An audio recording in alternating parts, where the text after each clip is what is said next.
your grace from clergy,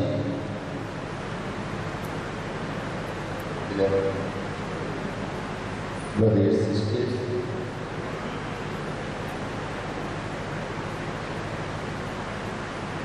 I am extremely happy to be in the midst of all the eminent representatives of the National Council of Churches in connection with the centenary celebration hosted by the Kerala chapter.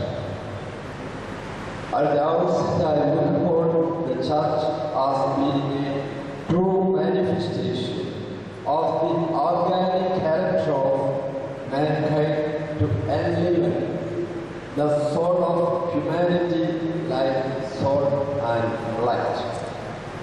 Let us celebrate our Christian values to the full extent, that we become the light which shall clear the darkness that threatens to engulf this world.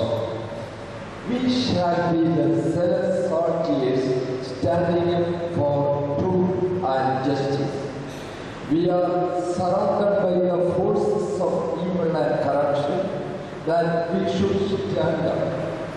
As a corrective force, it is fight against injustice. We must reread, rethink, redefine, and reinterpret the common ideology of society into a more spiritually zealous yearning for a new society and living.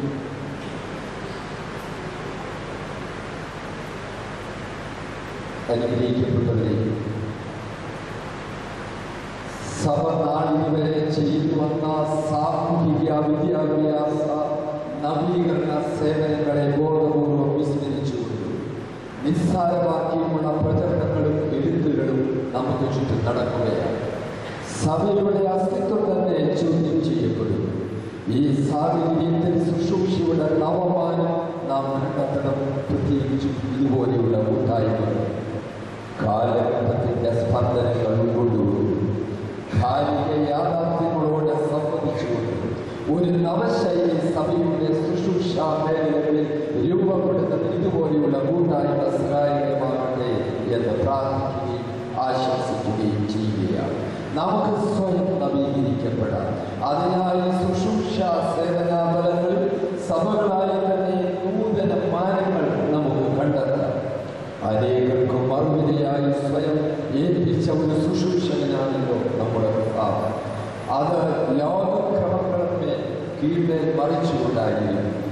KP അപ്പൻ പറയുന്നത് പോലെ സഭ സംഘടിത ബലത്തിന്റെ പര്യായമല്ല, ക്രിസ്തുവിൽ വിശ്വസിക്കുന്ന കാരുണ്യ മനസ്സുകളുടെ ഒത്തുചേരലാണ്.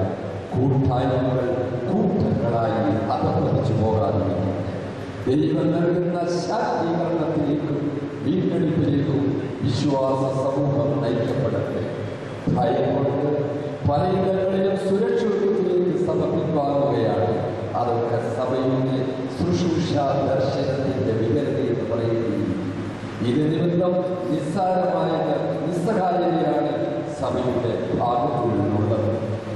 Thomas Carlyle പറയുന്നത് പോലെ മരിക്കാനുള്ള ധൈര്യമല്ല ആവശ്യം, മനുഷ്യോചിതമായി ജീവിക്കാനുള്ള ധൈര്യമാണ് ഇന്ന് സഭയ്ക്ക് ക്രൈസ്തവർക്കും വേണ്ടത്. എൻ്റെ വാക്കുകൾ ചുരുക്കുന്നു. ഇത് സംഘടിപ്പിക്കുകയും എല്ലാ ക്രമീകരണങ്ങളും ചെയ്തതായ നാഷണൽ കൗൺസിൽ ഓഫ് ചർച്ചസ് ഇന്ത്യയുടെ ഇതിൽ സെമിനറി സെലിബ്രേഷൻസ് നടക്കുമ്പോൾ ഇതിനുവേണ്ടി എല്ലാ ആശയങ്ങളും ചെയ്ത പ്രിയപ്പെട്ട നമ്മുടെ Kerala council of churches, Madhya Kerala CSI Madhya Kerala ഭാഗം, അതിൻ്റെ നായകൻ തോമസ് കെ ഉമ്മൻ തിരുമനസുകൊണ്ട് റിജി മാത്യു സച്ചൻ എല്ലാവരുമുള്ള സ്നേഹിക്കുന്നു. ഇത് വളർച്ചയിലേക്ക് എന്നും നയിക്കപ്പെടട്ടെ എന്ന് പ്രാർത്ഥിച്ച് ആശംസിച്ചുകൊണ്ട് ജ്ഞാനായ മുദ്രാസനത്തിൻ്റെ ആ വലിയ സന്തോഷവും ആശംസകളും അറിയിക്കട്ടെ. ദൈവം